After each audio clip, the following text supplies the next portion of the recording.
Olá, minhas queridas amigas, olá, meus queridos amigos, tudo bem?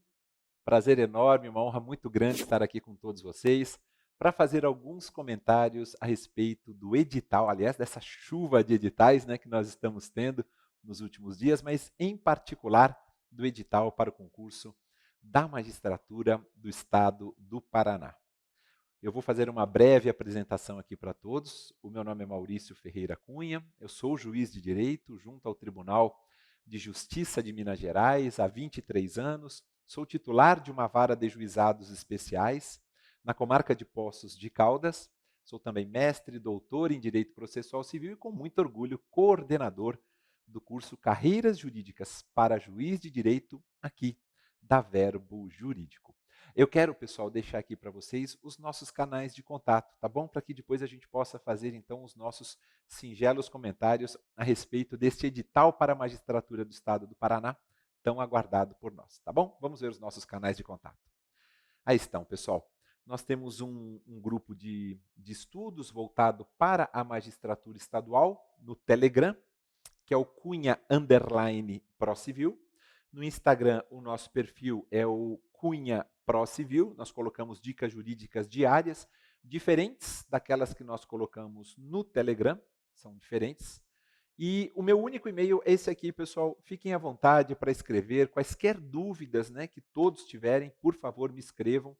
Não só relacionada ao concurso em si da magistratura do Estado do Paraná, mas quaisquer dúvidas de concursos, da nossa disciplina, Direito Processual Civil, estarei inteiramente à disposição, que é o cunhaprocivil@gmail.com. Tá certo, pessoal? Dúvidas a respeito de cursos também na Verbo, que queiram participar, estarem ao nosso lado, é um prazer.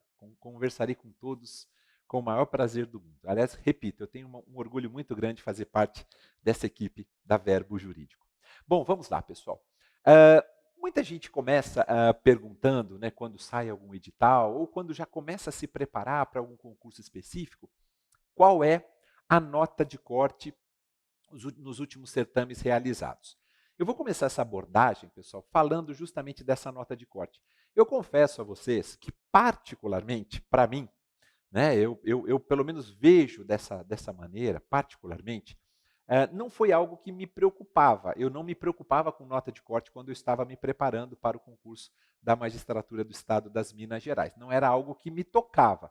Eu me preocupava, sim, em ter uma ótima produção, em colocar no papel aquilo que eu tinha estudado, né, em sintetizar as ideias daquilo que eu tinha estudado, mas eu nunca me preocupei muito com nota de corte. Mas eu sei que tem gente que acaba se preocupando, né, pessoal? Então é importante a gente destacar isso. A magistratura do Estado do Paraná, nós tivemos, para a magistratura do Estado do Paraná, nós tivemos concursos em 2012, nós tivemos em 2013, nós tivemos em 2014, nós tivemos em 2016, que foi até 2017, 2018 até 2019. Desde 2012 para cá, então vamos pegar aí os últimos 9, 10 anos aí praticamente, a nota de corte, ela variou, para que vocês tenham uma ideia. 2012, a nota de corte 77. 2013, 81 pontos. Uma nota de corte bem alta, não é? 2014, 67, 2016, 2017, 80 pontos e o mesmo em 2018, 2019, o último certame, cuja banca foi Sebrasp, né? Método CESP de seleção. A gente sabe que agora é a Fundação Getúlio Vargas. Então, o último certame, 80 pontos. Se a gente pegar a média, digamos assim, de nota de corte em nível nacional, a gente pode perceber que essa nota de corte para o TJ do Paraná está um pouquinho acima, não é? A gente não sabe também como é que vai ser, qual é o nível de dificuldade, o grau de dificuldade que a gente vai ter para esse certame, cujo edital foi publicado agora, né? Mas de qualquer maneira é só para que a gente tenha uma noção, repito, meus queridos amigos, né? De como que foram essas notas de corte ao longo dos últimos certames que nós tivemos para a magistratura do Estado do Paraná. E pensando na nossa prova objetiva, me permitam começar com essas informações, amigos, eu vou fazer diferente, né, daquilo que tradicionalmente é feito. Já indo direto para o edital, eu quero trazer essas características aqui importantes antes. Pensando na prova objetiva, o Tribunal de Justiça do Paraná, eu fiz um apanhado, né, digamos assim, desses últimos certames, de 2012 para cá, e o que deu para perceber? Que nas provas objetivas nós tivemos, por exemplo, uma média, né, de incidência de cobrança de lei seca, é aquilo que a gente sempre fala. Trabalhem, estudem bastante lei seca, se possível todos os dias. Usem seu vademecum, façam anotações grifadas, né, marca texto, no próprio vademecum. Eu não gosto, Maurício, eu gosto de estudar um vademecum que eu tenho num e-book, por exemplo. Ótimo, na versão eletrônica, perfeito, mas façam, destaquem também, importante. Por quê? Lei seca foi responsável por mais de 60% das questões cobradas em provas objetivas para o TJ do Paraná. Entre 60% e 65%. Jurisprudência, em torno de 20% a 23%.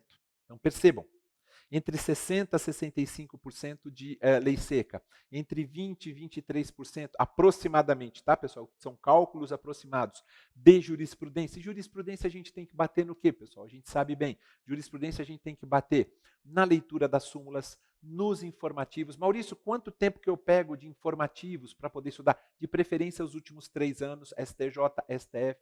Dê uma olhada nos repetitivos, deem uma olhada, claro, recurso extraordinário, especial repetitivos, deem uma olhada na repercussão geral. No jurisprudência em teses do STJ, pessoal, muito importante, tem algumas disciplinas específicas do certame para a magistratura do Paraná que vão exigir conhecimento do jurisprudência em teses do STJ. É só entrar no site do STJ, né? www.stj.jus.br. Vamos lá no jurisprudência em teses. Por exemplo, quais são essas disciplinas? Processo penal,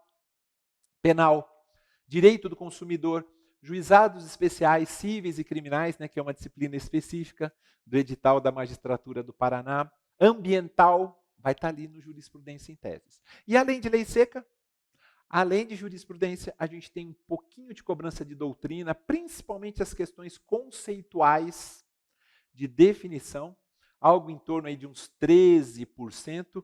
E também eu diria que por conta do próprio edital, de ser uma característica, né, do concurso da magistratura do Estado do Paraná, como vocês sabem bem, nós vamos ter cobrança de código de normas, né, da Corregedoria Geral de Justiça, nós teremos cobrança do Código de Organização e Divisão Judiciária do Estado do Paraná, ou seja, para essas leis locais, a incidência nas provas objetivas de aproximadamente 1%. Então, só repetindo, pessoal, tá? Lei seca, um pouco mais de 60% da prova objetiva, exigindo conhecimento de lei seca. Jurisprudência, entre 20% e 23% aproximadamente. Doutrina, 13%. E lei local, 1%. Tá bom? Só para que a gente tenha uma noção. Repito, não são números exatos, são números aproximados, por isso que eu quis muito fazer essa observação para vocês, tá certo? Pois bem, pessoal, vamos então ao edital, as características do edital propriamente. Repito, eu inverti um pouquinho, eu saí um pouquinho daquela rotina, né, que a gente tem, já vai direto comentando o edital para falar de um item que eu vejo que os amigos se preocupam muito, né, que são as notas de corte, e também o percentual, né, a média de incidência nas provas objetivas do quê? De lei seca, de jurisprudência, de doutrina e de lei local. Maravilha?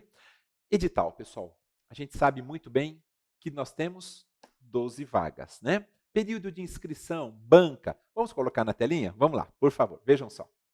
Nós temos vagas, pessoal. São 12, né, como nós vimos, sendo 9 de ampla concorrência, uma para pessoa com deficiência e 2 para negros, pretos e pardos, conforme consta do edital.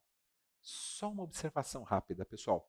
Esse número de vagas é um número de vagas quando da publicação do edital. A gente sabe que o TJ do Paraná tem por tradição chamar, né, um número maior do que o número do edital. A gente sabe que o número de vagas é maior e há previsão no edital de que esse número de vagas poderá ser alterado durante o período de validade do concurso, conforme as vagas que forem se abrindo. Tá bom, pessoal? Então é só para dizer que esse é o passo inicial.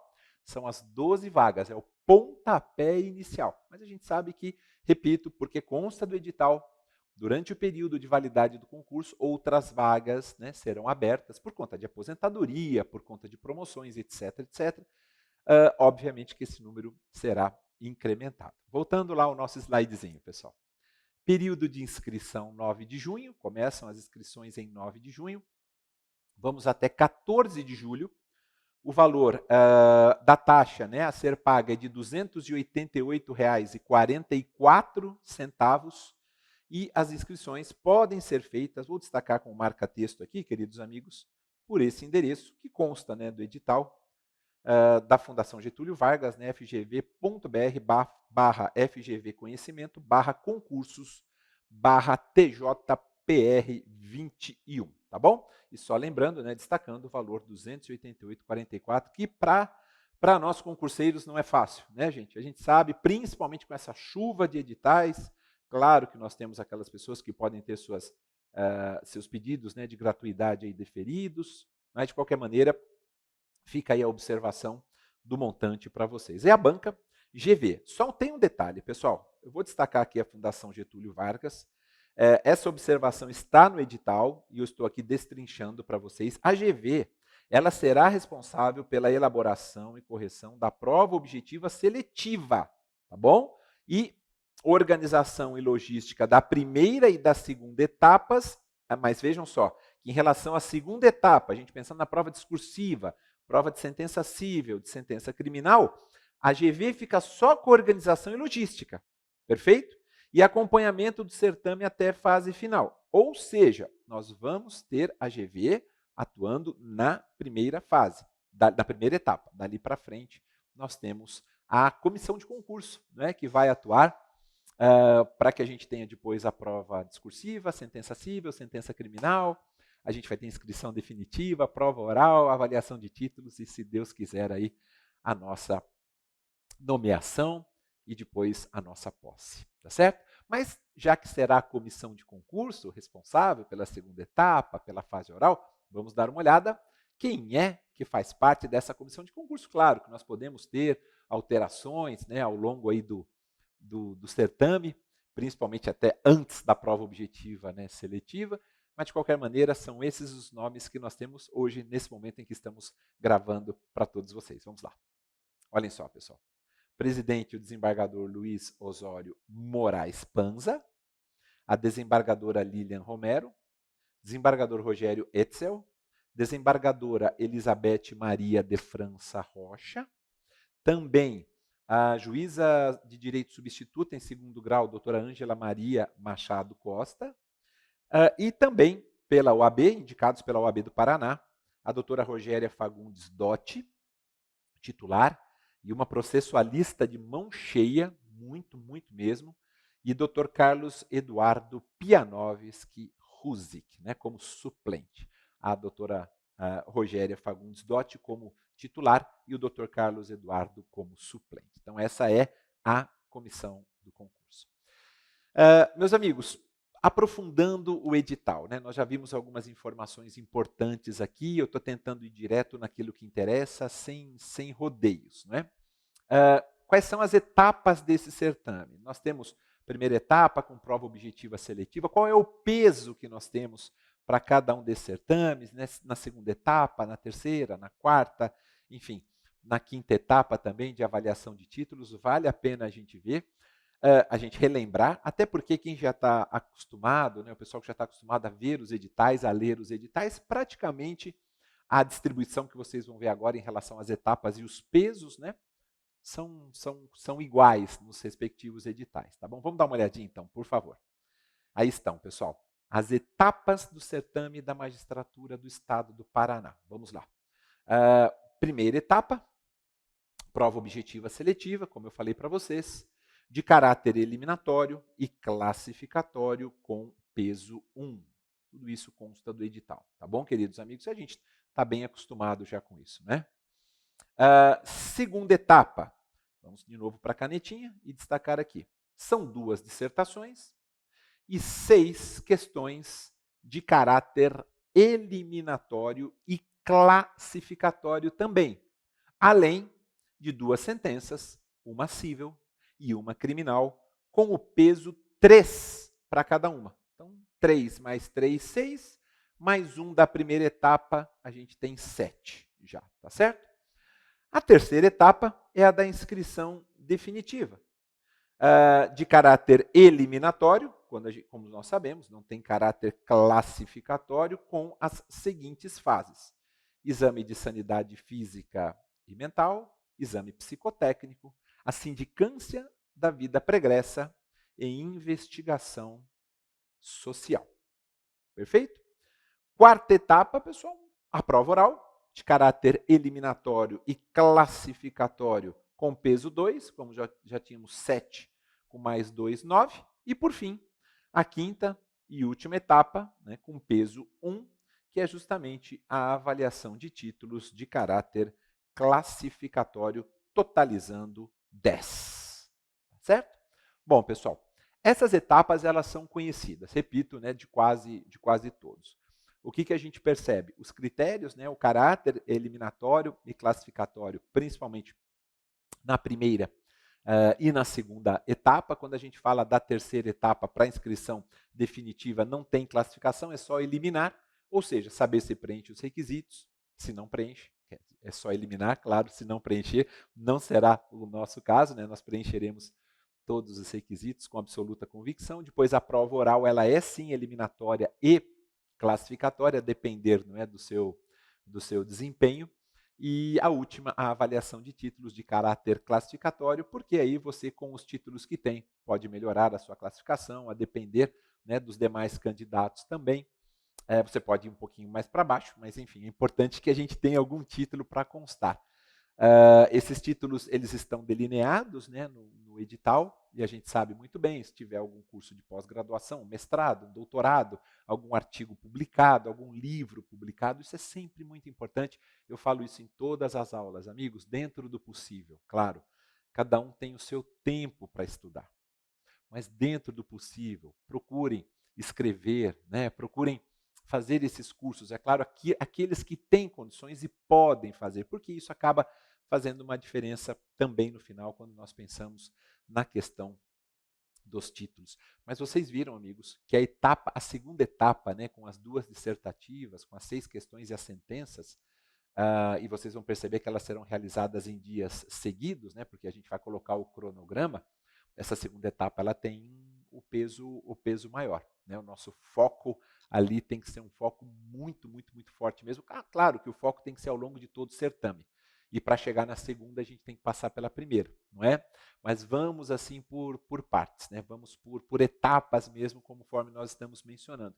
E a minha humilde e singela sugestão para vocês, amigos. Muita gente pergunta assim: Maurício, você acha que eu já tenho que ficar estudando doutrina, principalmente com mais afinco, já que você falou que tem um percentual de incidência em prova objetiva, eu tenho que focar em doutrina já com mais afinco, pensando na segunda etapa?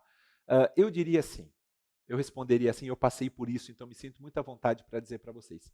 Amigos, se vocês tiverem tempo, tentem, claro, distribuir alguns dias da semana com uma carga horária um pouquinho maior para a doutrina, para já pensando nessa segunda fase, obviamente você estar um pouquinho melhor preparado. Se isso não acontecer, não for possível, né, de acontecer, foque em lei seca, principalmente, foque nos informativos, foque na doutrina dentro do que dá para você fazer, né? Foque na resolução de questões. Eu gosto muito de resolução de questões. Eu sei que tem gente que não gosta, mas eu acho que, para mim, né, particularmente, repito, humildemente eu digo isso a vocês, para mim é muito importante a resolução de questões. Quanto mais a gente resolve, acho que a gente mais consegue detectar, né, os nossos erros, os nossos vícios, as nossas virtudes, não é? Mas, de qualquer maneira, se você tem tempo, já foque um pouquinho mais em doutrina. Não tenho, Maurício. Eu tenho 3 horas por dia para estudar. Tenho 4 horas. Ótimo, ótimo. Conheço inúmeros colegas que foram aprovados, né, estudando 4 horas por dia, estudando 3 horas por dia. Então, realmente, 3, 4 horas é mais difícil de você dar um enfoque maior para a doutrina. Então, foque em lei seca, foque em jurisprudência, foque em doutrina dentro do que dá para você colocar e também na resolução de questões. Tá bom, amigos? Então, só para ilustrar, porque muita gente pergunta, eu já tenho que pegar a doutrina pesada aqui? E também tudo isso, meus amigos, né, eu estou só falando porque tem gente que tem um pouquinho mais de carga, uma carga teórica, uma base boa, já formada, né, na faculdade, já formada nos bancos acadêmicos. Agora, aqueles que não conseguiram, né, que foi o meu caso, por exemplo, eu não tinha uma base teórica, e não culpa dos professores, culpa minha. Responsabilidade totalmente minha, não é?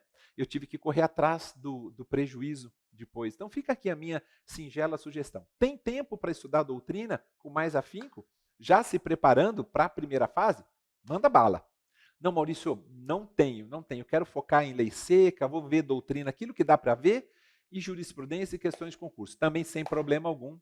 Depois que sair o resultado da primeira etapa, foque bastante em doutrina, pensando nessa segunda etapa. Tá certo, pessoal? Amigos, requisitos para ingresso na carreira. Não se esqueçam, né? Não dá para a gente falar no vídeo, pelo menos até pela extensão do vídeo, a questão da comprovação, né, dos 3 anos de atividade jurídica, se vale certidão disso, se vale certidão daquilo, mas não se esqueçam que é preciso para que a gente seja aprovado, para que a gente ingresse na magistratura do Estado do Paraná, ter completado até o término do prazo de inscrição definitiva, né, nos termos do recurso extraordinário 655-265 do Supremo, 3 anos de atividade jurídica, exercida a partir da conclusão do curso de direito, na forma definida na Constituição Federal, mais especificamente no artigo 93, inciso 1º, e também no artigo 59 da Resolução 75 de 2009 do CNJ. Aliás, a Resolução 75 de 2009 do CNJ é extremamente importante, principalmente para quem quer a magistratura, né? A leitura dessa resolução ela é tranquila, eu não vejo nenhum problema nos dispositivos que nós temos ali, é uma leitura que sempre vale a pena. Tá bom, pessoal? Não se esqueçam, ter completado até o término do prazo de inscrição definitiva, nos termos do recurso extraordinário 655-265 do Supremo, 3 anos de atividade jurídica. Além disso, pessoal, prosseguindo, né, nesse nosso exame, nessa nossa análise, eu quero ser direto, objetivo, sem rodeios, né? Vamos falar um pouquinho da prova objetiva. Vamos tecer algumas considerações, depois a gente fala a respeito dessas matérias, né, das disciplinas que fazem parte da prova objetiva, depois a gente fala um pouquinho das provas discursivas, né, e depois a gente fala um pouquinho do oral também, e o cronograma para a gente poder fechar. Prova objetiva, teremos 100 questões com 5 opções de resposta. 100 questões com 5 opções de resposta. Então, teremos a alternativa A, B, C, D e E. A banca é a Fundação Getúlio Vargas, que vocês sabem muito bem, uma banca qualificada, uma banca muito experiente. Maurício, mas eles são muito atuantes no exame da ordem, né, no exame da OAB. Perfeito, mas a GV também já fez outros certames. E eu acredito muito na seriedade da Fundação Getúlio Vargas. Eu acredito que o Tribunal de Justiça do Paraná escolheu uma banca muito competente, uma banca muito qualificada. Eu tenho certeza que a GV vai trazer proposições, né, nas nossas questões, das disciplinas que nós vamos analisar logo em seguida, né, para a prova objetiva, proposições muito, muito objetivas, e eu espero humildemente, não dando margem a interpretações que possam concluir, né, pela sua anulação. Espero que isso não aconteça, ou seja, que nós não tenhamos essa margem de interpretação. É claro que as bancas podem se equivocar, as bancas podem trazer algum incômodo, principalmente na redação de algumas questões, né? A gente tem alguns exemplos, principalmente aquelas questões que a gente tem que dizer, aquelas provas, melhor dizendo, onde a gente tem que afirmar se está certo ou se está errada a assertiva, né? Eu espero que isso não aconteça na prova que será elaborada, repito, objetiva, pela Fundação Getúlio Vargas, responsável por essa primeira prova objetiva e seletiva, por essa primeira etapa. E dentro dessa primeira etapa, nós temos os blocos, não é? Nós temos a divisão das matérias por blocos, bloco 1, bloco 2, bloco 3. É importante que a gente converse a respeito desses blocos. E eu vou colocar para vocês, então, na tela, o que é que nós temos no bloco 1, o número de questões e, assim, uma ideia aproximada, né, do número de questões, não só por bloco, mas também por disciplina. Uma singela ideia, tá bom, amigos? Número aproximado. Vamos dar uma olhadinha. Aí está, pessoal. Primeiro, bloco 1. Bloco 1 com 30 questões, dividido em direito civil, processo civil, consumidor, criança e adolescente. Eu vou dar uma sugestão, amigos. Civil, 10 questões, podemos ter, provavelmente. Processo civil, mais 10. Consumidor, 5. Criança e adolescente, 5. Com aquela ressalva que eu falei para vocês, né, meus amigos, não se esqueçam. Principalmente, ressalva não, né, uma singela observação. Quando nós falamos de consumidor, atentem principalmente para o jurisprudência em teses do STJ. Né? O nosso foco ali, acho que precisa ser bem direcionado quando a gente fala de direito do consumidor. Civil e processo civil, no bloco 1, com o maior número de questões, o dobro, cada disciplina, do número de questões de consumidor e também de ECA, né, de direito da criança e do adolescente. A incidência de perguntas de civil e processo civil nas provas da magistratura do Paraná são, sem sombra de dúvidas, as duas disciplinas que têm maior número, né, de questões formuladas, tá certo? Vamos para o bloco 2, que tem 40 questões. Vamos lá.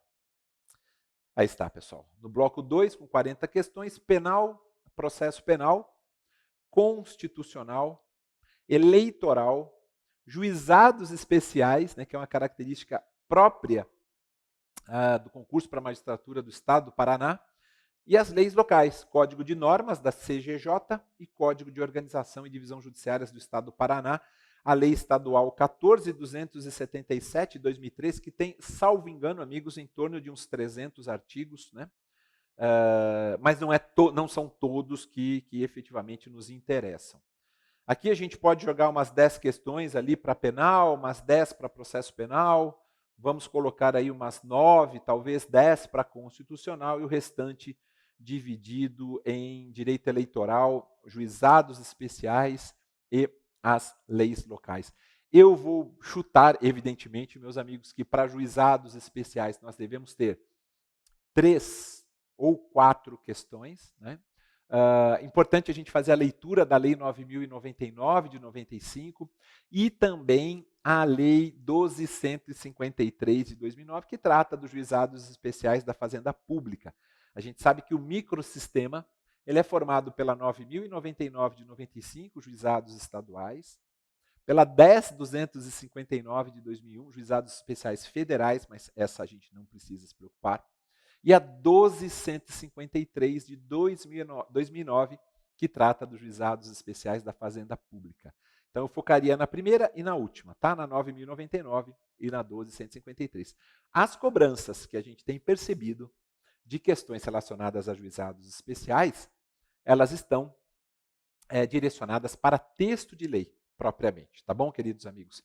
Texto de lei. Muita gente pergunta, Maurício, eu tenho que ler enunciado do FONAGE? Eu diria para vocês, com toda a franqueza e honestidade do mundo, enunciados são recomendações. Enunciados são sugestões. Enunciados não têm força vinculante, não tem caráter vinculante. Ah, Maurício, mas eu vejo muito juiz que só cita enunciado do FONAGE nas suas sentenças. Uma opção do magistrado. Enunciado, repito, não tem força vinculante. Portanto, eu não estudaria enunciado do FONAGE para a resolução das questões de juizados especiais. Algo em torno de 3 a 4 questões. Como também as leis locais, eu diria que somando Código de Normas da CGJ e também Código de Organização e Divisão Judiciárias do Estado do Paraná, a 14.277 de 2003, eu focaria também 3 a 4 questões, tá bom? Por isso que eu falei que o percentual de cobrança, a média de incidência, né, de lei local em prova objetiva, 1%, pelo menos é essa a visão que eu estou tendo, com base nas provas realizadas de 2012, como a gente falou no início, né, desse nosso bate-papo de 2012 para cá, tá bom? Então 30 mais 40, aí tem que ter o bloco 3, tem que ter 30 questões também para fecharmos em 100, não é isso? Vamos dar uma olhadinha. Aí está, pessoal. 30 questões, divididas em direito empresarial, direito tributário, direito ambiental, Direito administrativo e direito previdenciário. 30 questões. Eu penso que o foco maior vai ser em administrativo, evidentemente, né, amigos? Aí depois dividido entre tributário, empresarial e ambiental, eu vou chutar umas 9, 10 questões de administrativo e o restante dividido entre as outras 4 disciplinas, ou seja, 20 questões para dividir entre 4 disciplinas. Então a gente vai ter ali em torno de 4, né?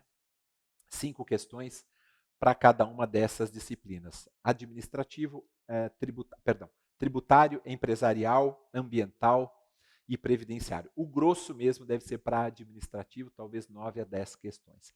A grande novidade é direito previdenciário, não é? E muita gente preocupada. O que é que deve cair em direito previdenciário? O que eu preciso estudar? Será que eu tenho que estudar o regime jurídico da Previdência Social inteiro? Eu tenho que estudar a Lei 8.213 de 91? Eu gostei dos itens que estão no edital e a gente vai conversar a respeito deles agora, tá bom, pessoal? Mas eu gostei. Por quê? Porque quando se fala em direito previdenciário, né, isso criou uma preocupação muito grande nos queridos amigos. E eu falei, olha, eu acho que a gente tem que focar nós vamos focar em algumas situações. Por exemplo, conceitos de segurado, conceito de acidente do trabalho, né, porque como juiz estadual você vai se deparar com acidentes de trabalho, evidentemente, né? Acidente de trabalho no meio rural, os benefícios acidentários, a questão da competência federal delegada, lá o 109, parágrafo 3º da Constituição, a alteração da 13.876 de 2019, a alteração também na Lei 5.010 de 66, que disciplina e organiza a Justiça Federal por conta da competência delegada. O artigo 15, inciso 3º da 5.010 de 66, ele foi alterado. Então, acho que a gente precisa focar nesses itens. E também, é claro, nos princípios da Seguridade Social. Os princípios, não só os específicos, como os gerais. Eu, pelo menos, imaginava isso. Aí vem o edital. E o edital nos traz os seguintes itens. Vejam só, amigos, vamos dar uma olhadinha. Para previdenciário. Aí está, olha. A gente tem, no item de número 1, o regime jurídico da Previdência Social, regime geral da Previdência Social, regimes próprios da Previdência Social, regime da Previdência Complementar, a emenda constitucional 103 de 2019, eu acho que vale a pena, amigos, vocês fazerem uma leitura.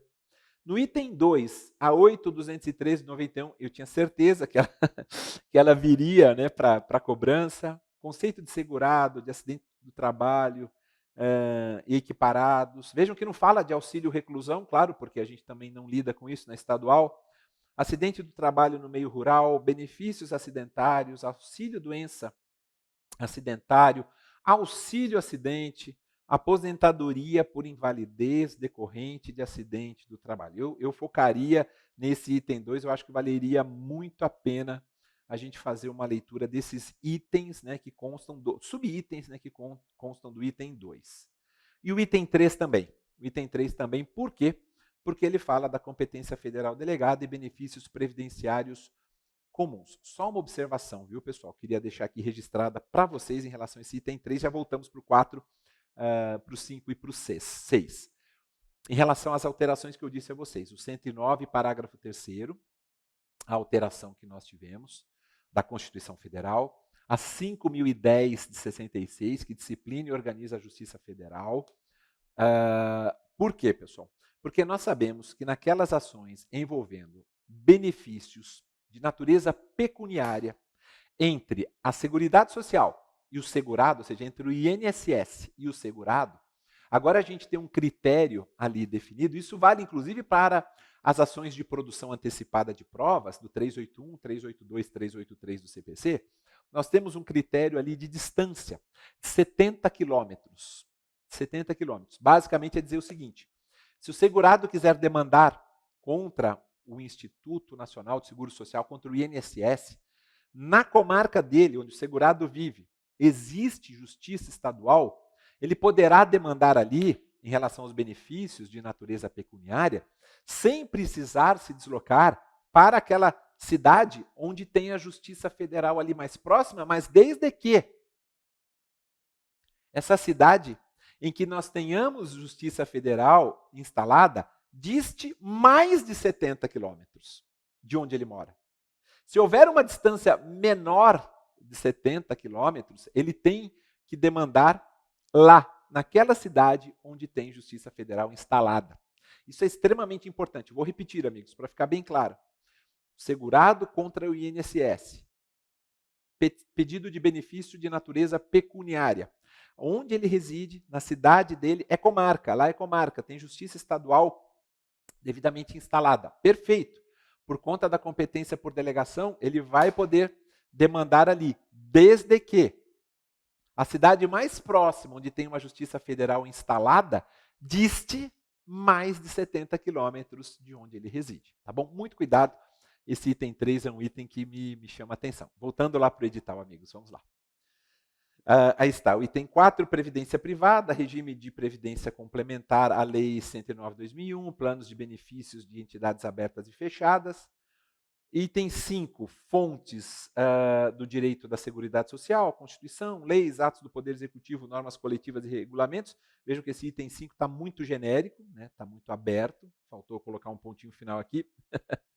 E esse item 6, esse eu focaria. Esse eu focaria os princípios da Seguridade Social gerais e específicos. Fica até mais fácil para o examinador cobrar. Então, dos 6 itens de previdenciário, que nós mencionamos aqui, eu imaginava que seria em torno disso, mas é um puro chute que eu dei à época, muita gente me perguntando, e eu focaria nos itens de número 1, no 2, no 3, que fala da competência federal delegada e benefícios previdenciários comuns, por conta das alterações que nós tivemos, por isso que é feita a referência a 13.876 de 2019, e também os princípios da Seguridade Social. Tá bom? Focaria nesses subitens do item direito previdenciário. Perfeito. Maurício, fui aprovado na prova objetiva, na prova seletiva objetiva. Vamos lá para a segunda etapa. Vamos para as discursivas, as questões, vamos para a sentença de natureza civil e criminal. Aí a gente tem que fazer o quê?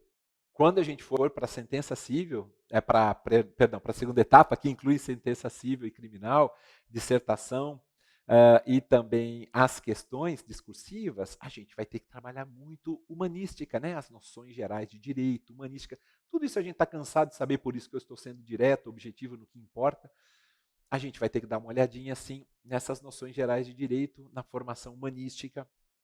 Nós vamos ter que trabalhar com a LOMAN, com a Lei Orgânica da Magistratura Nacional. Quando nós pensarmos nas provas de sentença, obviamente que aqueles membros da comissão organizadora que eu mencionei para vocês, vamos verificar, olha, eles atuam no cível ou atuam no crime? Eles atuam no crime, mas serão responsáveis pelo cível, atuam no cível, serão responsáveis pelo crime. Nós vamos ter que identificar o perfil, evidentemente, desses examinadores, nós vamos ter que identificar, se não tivermos alteração até lá, os nomes nós já temos. A minha humilde sugestão, entrar no site do TJ do Paraná e verificar as decisões desses desembargadores. É importante, por exemplo, a representante da OAB, a doutora Rogéria Fagundes Dotti, verificar quais são os textos que ela já tem publicados. Eu acho que vale muito a pena também a sua área de atuação, ou seja, a segunda etapa ela precisa de um carinho muito grande da nossa parte. A gente precisa focar em quem são os profissionais que estão por trás da elaboração dessas questões. Mas claro que aí o nosso foco, principalmente humanística, as noções gerais de direito, a formação humanística, esse foco tem que ser muito, muito, muito bem direcionado. Por conta do peso, evidentemente, que nós já vimos. 3 para as questões discursivas, para as questões e também para as provas discursivas, e também 3 para a sentença civil e também para a sentença criminal. E depois nós vamos ter a nossa prova oral. Pessoal, uma coisa, assim, um detalhe importante, antes que eu fale da prova oral. Quando muita gente pergunta, Maurício, eu tenho dúvida de como que eu estudo para a prova de sentença, você acha que vale a pena pegar alguns casos, assim, idealizar? Nós temos algumas obras aí no mercado, claro, excelentes obras muito boas. Eu recomendo a obra do meu querido amigo, o professor Jailton Lopes, É uma obra excelente também sobre técnicas de estruturação e elaboração de sentença, mas eu dou uma singela sugestão. Peguem alguns casos, concretos, peguem algumas provas que já foram, alguns enunciados de provas anteriores e tentem resolver, tentem fazer diretamente a fundamentação e a parte dispositiva. Muito provavelmente nós não precisaremos fazer o relatório, então já vamos para a parte dispositiva, para a fundamentação, perdão, e depois para a parte conclusiva, para a parte dispositiva. Eu penso que esse treinamento com enunciados de outras provas, ou algum caso que você idealize, ele ajuda bastante. Tá bom, pessoal? Fica aqui a minha humilde e singela sugestão. Exame oral, última etapa, como eu costumo dizer, o exame oral não é sorte, claro que a sorte, se vier, ela será muito bem-vinda, né? O exame oral exige concentração, o exame oral exige uma respiração profunda. É muito fácil falar, Maurício, quando se está de fora, né? Não, eu passei por isso. Então eu me sinto também tranquilo em dizer para vocês que eu transpirei demais, eu suei muito, muito, muito. O meu exame oral, fiquei nervoso, gaguejei, claro, claro. Me equivoquei em respostas, não respondi tudo como os examinadores queriam, de maneira alguma, mas eu tentei, de uma certa forma, me concentrar, principalmente com técnicas de respiração, que eu penso que isso ajuda muito para a gente não ficar ansioso, não é? Independentemente do tema que venha a ser escolhido, que você tenha condições de responder, é fundamental que a gente respire fundo, que a gente encha a barriga de ar, enche pelo nariz, solte pela boca devagarzinho, para a gente ir se equilibrando.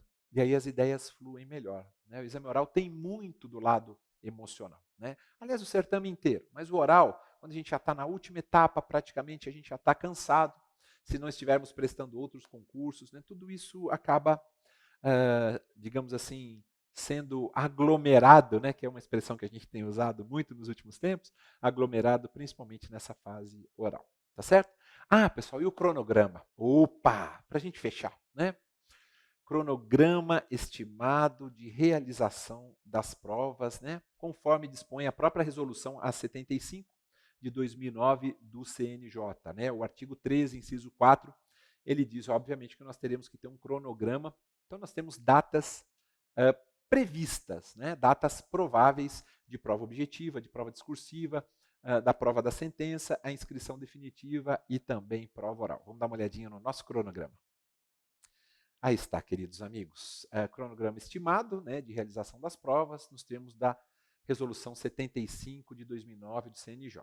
Prova objetiva seletiva, 19 de setembro.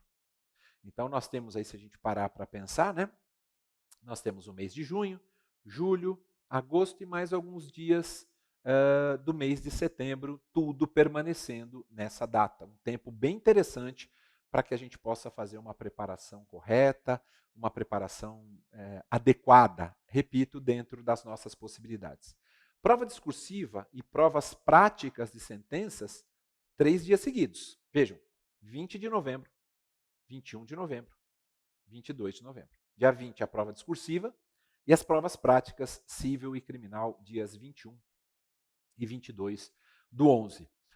A diferença entre as datas da prova objetiva e da prova discursiva e de sentença é de aproximadamente, pouco mais de 2 meses, da data da realização, não da data do resultado. Então, fizemos a prova objetiva, fomos bem, mas eu acho que vai faltar uma ou duas, a nota de corte vai ser assim, vai ser assado, Maurício, tal. Não tem problema, continuem preparando para a prova discursiva, para a prova prática de sentença. Será que podem anular uma questão? Será que podem anular outra? Não tem problema, continuem estudando. O prazo é muito curto, pessoal, pelo que vocês estão percebendo aí, tá certo? A inscrição definitiva será em abril de 2022 e a prova oral com início previsto a partir de maio de 2022. Por quê, pessoal? Porque nós podemos ter prova em maio, nós podemos ter maio inteiro, provas em junho, não sei quantos candidatos vão para a fase oral. Então, amigos, bem assim, objetivamente, sem firulas, eu procurei tratar aqui com vocês dos temas que eu reputo, com toda a humildade do mundo, com toda franqueza do mundo, eu tentei tratar daquilo que seria mais importante nessa nossa preparação. E eu finalizo esse nosso bate-papo, primeiro, não só convidando-os, né, para que conheçam o nosso curso Carreira Jurídica aqui da Verbo, como também um intensivo, nós vamos ter um específico para o TJ do Paraná, um intensivo próprio, específico, aliás, preparado com muita responsabilidade, com muito carinho para vocês, né? Mas também sugerindo a vocês uma preparação nesses dias, né, que antecedem essa prova objetiva prevista para 19 de setembro. Ou seja, a gente teria junho, alguns dias de junho, né, praticamente o mês inteiro, julho, agosto e alguns dias do mês de setembro, ou seja, mais de 100 dias de preparação. Nesses 100 dias, dá para você fazer uma preparação muito bem direcionada. Se eu estivesse me preparando, claro que as videoaulas são importantíssimas. Eu vejo videoaula, tem muita gente que fala assim, mas videoaula, Maurício, eu já tenho um tempo tão curto.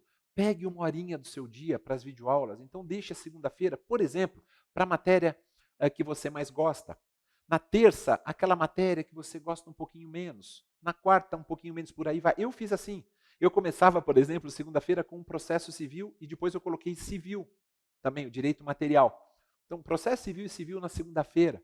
Na terça, eu jogava constitucional. Eu gostava de estudar uma matéria por dia, pessoal. Eu, Maurício, humildemente. Tem gente que gosta de estudar 2, 3, né? E eu focaria. Então, processo civil, civil, depois constitucional. Depois eu ia para processo penal. Penal era a quinta, sexta matéria. Ou seja, com base nas minhas escolhas, no tempo que eu tinha disponível, eu fiz dessa maneira. E lei seca todos os dias, grifando meus códigos. Não tinha vademecum na minha época, era código mesmo. Eu grifava, eu destacava, riscava bastante, né? Porque ali eu ia identificando quais eram as minhas dificuldades e aquilo que eu conseguia compreender com um pouco menos de dificuldade, não é? E fui jogando doutrina, todos os dias um pouquinho, eu não tinha condições de estudar muito de doutrina durante o dia, então eu ia estudando um pouquinho. Então, por exemplo, segunda-feira, eu falava, hoje eu vou estudar pelo meu cronograma, intervenção de terceiros. Eu gostava, né? Como gosto, sou apaixonado pelo direito processual civil, eu fazia isso, estudando um pouquinho de doutrina durante a semana também. Ia lendo súmula, ia lendo ementas, né, de acórdãos, né, na época, quando eu também estava me preparando, a gente não tinha acesso às informações tão seletivas como a gente tem hoje, né, de pegar informativo do STJ, do STF, tão bem traduzido pelo querido amigo Márcio, né, do Dizer o Direito, tão bem traduzidos, assim, a gente não tinha isso. Então eu ia mais nas ementas dos acórdãos, né, do Supremo, do STJ, para poder me preparar. E volto a dizer, peguem dos últimos 3 anos os informativos, os 3 aninhos, tanto do STJ quanto no STF, os repetitivos, repercussão geral, como eu falei, as súmulas são muito importantes, jurisprudência em teses também, não é? E além disso, né, além de lei seca, além de doutrina e jurisprudência, a resolução de questões. Esses 4 são extremamente importantes. Eu, particularmente, hoje, se eu estivesse me preparando, volto a dizer, lei seca todos os dias, sem parar, de segunda a segunda, né, sem descanso. Tem gente que fala assim, Maurício, posso pegar o domingo para dar uma descansada? Eu consigo estudar 6, 7 horas por dia. Eu acho que vale a pena. Aí eu acho que vale a pena. Mas se você só tem 3 horas por dia, ou 4, emenda. É o momento de você falar, poxa, é aquele sprint, aquele gás final. É o gás final. O sprint, né, é a expressão que nós utilizamos para quem gosta de correr, como é o meu caso. Aquele gás final que você vai ter que dar. Então eu tenho 3, 4 horas, vai de segunda a segunda. Né? A prova é dia 19 de setembro. A gente fala pouco mais de 100 dias, mas já vai focando, já vai eliminando as suas dúvidas. Eu, pelo menos, agiria dessa forma. Lei seca, doutrina, informativos, né? Jurisprudência, no sentido lato. E questões eu deixaria para o final de semana, sexta, sábado e domingo. Mas os outros dias, doutrina, lei seca. Doutrina, lei seca. Vocês viram que nós começamos tratando, né, da média de incidência, né, de cobrança, de doutrina, de lei seca, de jurisprudência, de leis locais, né, nas provas objetivas do TJ do Paraná. Um tribunal de justiça muito sério, um tribunal de justiça muito digno, Um estado maravilhoso, eu posso dizer que eu conheço um pouco do estado do Paraná, não conheço com a profundidade que eu gostaria, né? Não conheço só cidades grandes, não conheço só Curitiba, não conheço só Maringá, não conheço só Londrina, conheço outras cidades, conheço cidades menores também. Por exemplo, já estive em Francisco Beltrão, né? Uma cidade linda, uma cidade que eu trago aqui com muito carinho aqui comigo. Já estive em Umuarama também, um estado maravilhoso, e eu tenho certeza que os amigos que forem aprovados serão muito felizes lá. Tá bom, pessoal? É isso que eu tinha para falar para vocês. Espero humildemente, repito, que tenha sido proveitoso. Todos os meus canais de contato eu coloquei logo no início, tá bom? E nós aqui da Verbo estamos esperando todos com muito carinho. Repito, amigos, teremos curso intensivo para o TJ do Paraná e temos também o nosso Carreiras Jurídicas aqui da Verbo para juiz de direito, no qual eu tenho a honra de ser o coordenador. Que Deus abençoe todos vocês, que Deus abençoe o caminho de cada um de vocês, toda a sorte do mundo. Repito, estou sempre à disposição. Um forte abraço, fiquem com Deus, até mais.